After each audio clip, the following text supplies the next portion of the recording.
4절이죠. 내가 내 하나님 여호와께서 내게 주시는 땅에 이르러 그 땅을 차지하고 거주할 때에.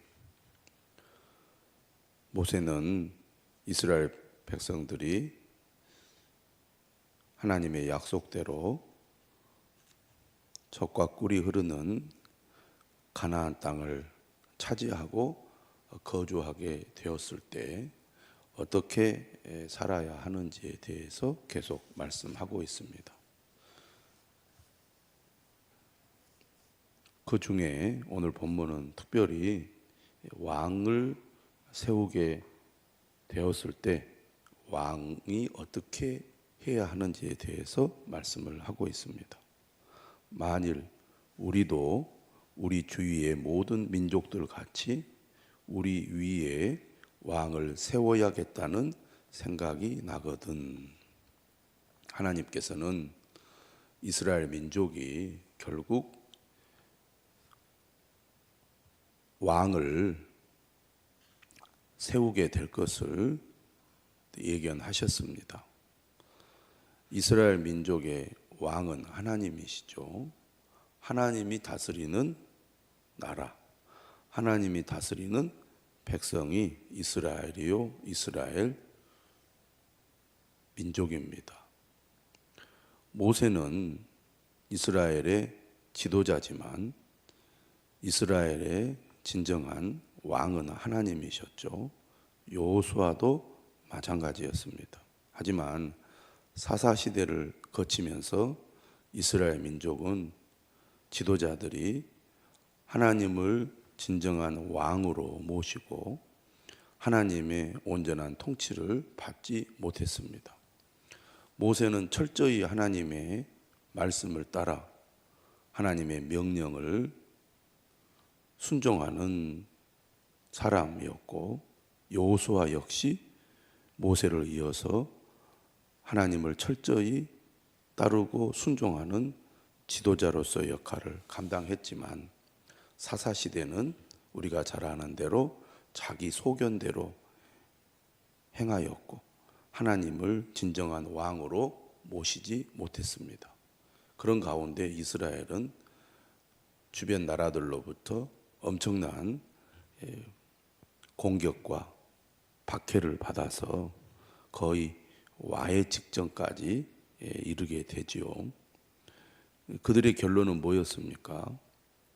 우리가 모세나 여호수아처럼 철저히 하나님의 명령을 따라야 이 민족이 산다, 이렇게 결론 내리기보다는 주변 나라들처럼 왕이 있어야 이 나라가 강한 나라가 되어서 주변 나라들로부터 이 민족을 지킬 수 있다, 이런 결론을 내리게 된 겁니다. 그래서 사무엘 선지자를 압박을 하죠.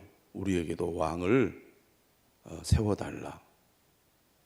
결국 하나님께서 허락하셔서 왕을 세우게 되는데, 왕권이라는 것은 왕이 강력한 권력을 가지고 백성들을 다스리게 되기 때문에 왕의 권력이 강화되면서 백성들은 왕을 섬겨야 하는 부담을 갖게 되죠. 세금도 많이 내야 하고, 또 많은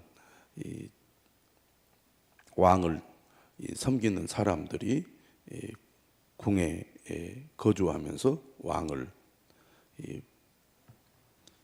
섬겨야 되기 때문에 인력 자원이라든지 물질 자원이라든지 백성들이 부담해야 할 것들이 그만큼 많아지게 됩니다.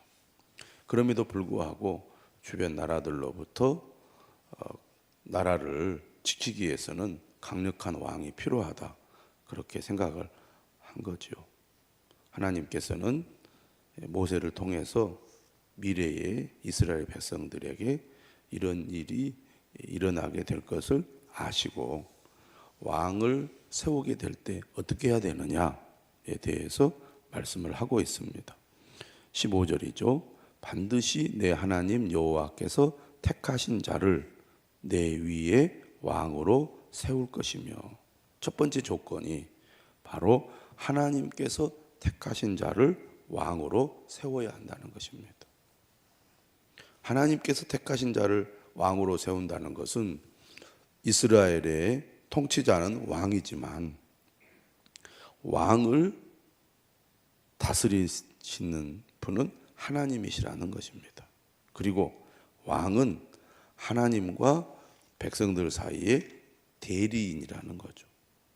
왕이나 백성들이나 진정으로 섬기고 따라야 할 분은 하나님이시라는 것을 잊지 말라는 것입니다.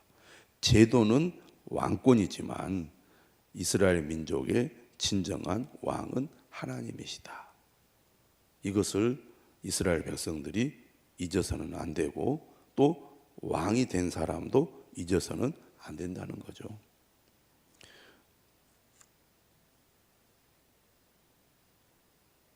내 위에 왕을 세우려면 내 형제 중에서 한 사람을 할 것이요 내 형제 아닌 타국인을 내 위에 세우지 말 것이며 반드시 이스라엘 백성 중에 한 사람이 왕이 되어야 한다는 겁니다. 너무나 당연한 얘기지만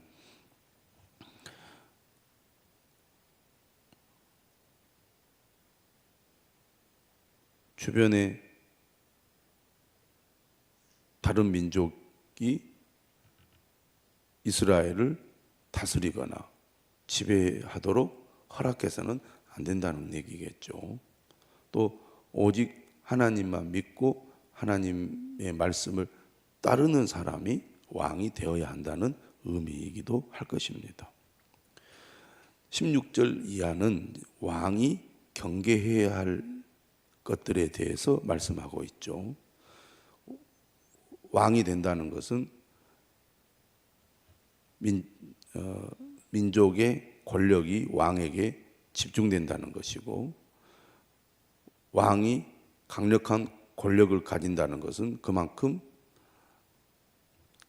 힘을 가진다는 것이기 때문에 이에 따라서 여러 가지 문제가 발생할 수 있다는 얘기입니다. 오직 하나님만을 높이고 하나님께만 영광을 돌려야 되는데 하나님이 아닌 왕이 높임을 받고 영광을 받을 수 있게 되므로 왕 자체가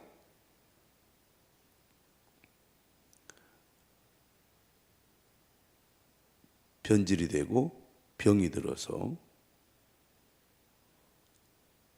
자신이 하나님처럼 높아지면서 하나님을 대적하는 사람이 될 수도 있다는 것을 하나님은 아셨습니다. 그래서 왕은 권력이 강해질수록 더욱 겸손한 마음으로 오직 하나님만을 높이고 섬기는 자가 되어야 한다고 하나님은 말씀하십니다. 그 첫 번째가 병력에 대해서 얘기하죠. 그는 병마를 많이 두지 말 것이요 병마를 많이 얻으려고 그 백성을 애굽으로 돌아가게 하지 말 것이니 이는 여호와께서 너희에게 이르시기를 너희가 이후에는 그 길로 다시 돌아가지 말 것이라 하셨음이며 애굽은 강대국입니다. 그리고 이스라엘 주변에 여러 작은 나라들이 많이 있었죠. 왕이 자신의 왕권을 강화하고 주변 나라들로부터 자신과 그 나라를 지키기 위해서 애굽을 의지하고 애굽으로 도움을 요청을 하는 가운데 애굽에 예속되는 일이 생길 수 있다는 얘기입니다. 애굽의 문화, 또 애굽의 종교, 애굽의 정신을 본받아서 이스라엘 민족을 애굽의 영향권 아래 둘 수 있다는 것을 하나님은 아신 겁니다. 그래서 왕이 힘을 기르고 자신의 왕권을 강화하는 과정에서 하나님을 의지하고 따르기보다는 주변의 강대국인 애굽을 의지하고 따를 수 있다는 것을 아시고 결코 그래서는 안 된다고 말씀하고 있습니다. 왕이 자신을 높이고 자신의 힘을 강화하기 위해서 하나님을 오히려 배반하는 잘못을 저지를 수 있다는 얘기입니다. 17절은 얘기하죠. 그에게 아내를 많이 두어 그의 마음이 미혹되게 하지 말 것이며, 아내를 많이 두어서는 안 되는 이유를 바로 미혹 때문입니다. 대표적인 사례가 바로 솔로몬 아닙니까? 믿음이 좋고 지혜로운 왕이었지만 많은 아내를 두어서 결국은 우상을 숭배하고 하나님을 배반하는 결과를 얻게 된 겁니다. 그렇게 되지 않도록 하라는 것이죠. 그러니까 왕권을 강화하는 그 과정에 병마를 많이 두는 일, 아내를 많이 두는 일을 왕들이 할 것을 아는 것이죠. 또 자기를 위하여 은금을 많이 쌓지 말 것이니라. 힘이 있다 보니 재산을 많이 모아서 부를 축적하려고 하겠지요. 이러한 일들을 왕은 경계해야 한다는 겁니다. 힘이 생기고 그 힘으로 말미암아 자신을 더욱 방어하려는 이런 행위들은 결국 하나님을 멀리하고 대적하는 방향으로 가게 될 가능성이 높아진다는 얘기죠. 이것은 왕뿐만 아니라 우리도 마찬가지입니다. 인간의 근본에는 욕심이 있고 교만한 마음이 있잖아요. 이 욕심과 교만은 하나님을 믿고 섬기는 것과는 반대 방향으로 갈 수밖에 없습니다. 이스라엘 민족이 왕을 세우는 것은 그 나라가 외부의 세력으로부터 자신을 지키기 위한 것인데, 오히려 그러한 행위가 하나님을 대적하고 멀리하는 결과를 얻을 수 있다는 얘기입니다.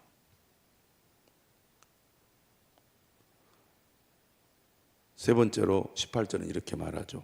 그가 왕 위에 오르거든 이 율법서의 등사본을 레위 사람 제사장 앞에서 책에 기록하여 평생에 자기 옆에 두고 읽어 그의 하나님 여호와 경외하기를 배우며. 왕이 되면 힘이 세지고 또 모든 것을 자신의 뜻대로 행하는 가운데 모든 것이 자신의 뜻대로 되는 것들을 그가 경험하면서 자신도 모르게 자신이 마치 하나님인 것처럼 생각하고 행동하게 되기 때문에 그러한 우를 범하지 않기 위해서 왕은 무엇보다도 하나님의 말씀을 가까이 해야 한다는 것입니다. 그래야 타락하지 않고 나라가 잘못되지 않게 된다는 얘기죠. 평생에 자기 옆에 두고 읽으라는 것입니다. 우리가 하나님의 말씀을 따르기 위해서는 무엇보다도 항상 하나님의 말씀을 가까이 해야 됩니다. 오늘 우리도 이 말씀을 우리 삶에 그대로 적용해야겠습니다. 평생에 내 옆에 두고 읽어야 합니다. 평생에 내 옆에 두고 읽는 목적이 무엇입니까? 하나님 여호와 경외하기를 배우기 위해서죠. 하나님을 두려워하고 하나님을 진실한 마음으로 섬기는 것을 말합니다.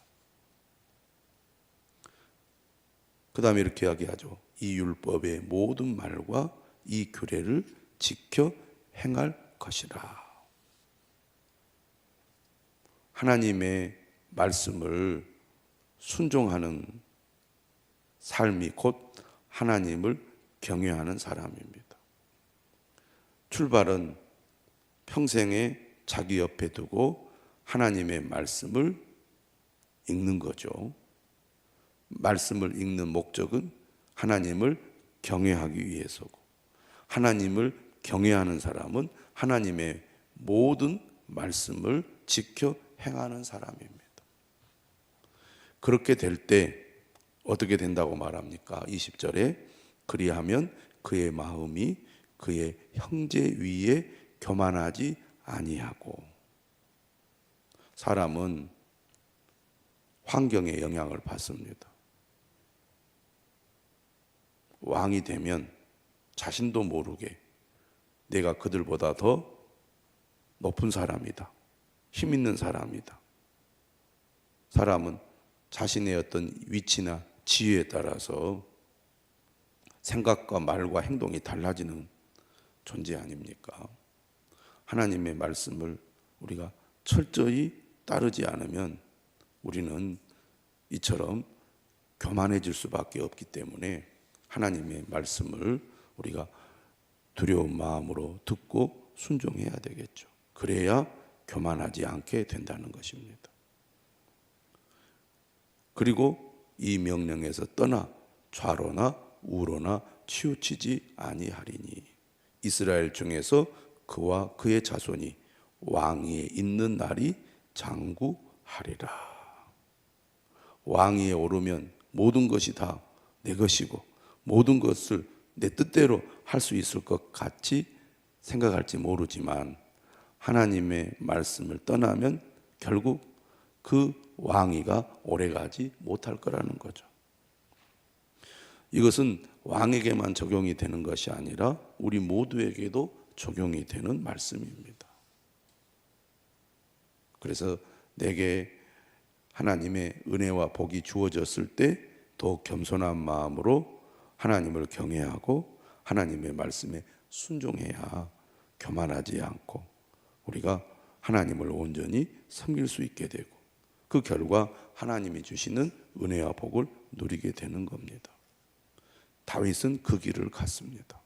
그러나 이스라엘의 많은 왕들이 이 말씀을 무시하고 이 말씀을 버림으로 결국 하나님을 대적하는 길로 갔고 결국 망하는 길로 가고 만 것이죠.